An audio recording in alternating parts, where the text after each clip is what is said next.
I'm David Cantor with the Cantor Law Group. A lot of times people ask us, well, how do you get custody of a child? Well, what you need to do is file what is known as a petition to establish custody. Now, I'm using the word custody. It's changed in Arizona recently to parenting time, but everybody still calls it custody. Once you establish that, the courts will take you through certain checklists on what is in the best interest of the child to establish custody. There's also a second issue. Sometimes you have to file a petition to establish paternity. That is what you file first if a child is born out of wedlock. This is obviously for the father. The mother, it's fairly clear that she had the child.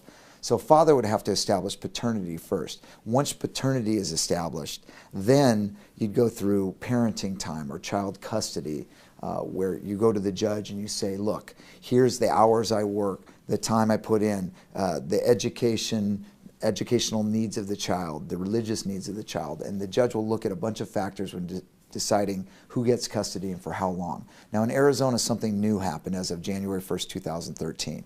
Used to always assume the primary caregiver, which was usually always the mother, had the majority of the time, where the dad would get every other weekend. Well, that all changed. Now they're trying for 50-50, regardless of who the primary caregiver is. So that means even though dad's a working dad, if he wishes, he can get 50% custody.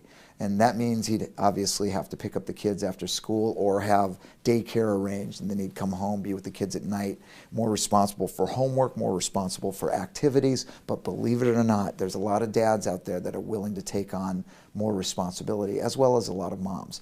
But if this involves you, give us a call and we'll help you out.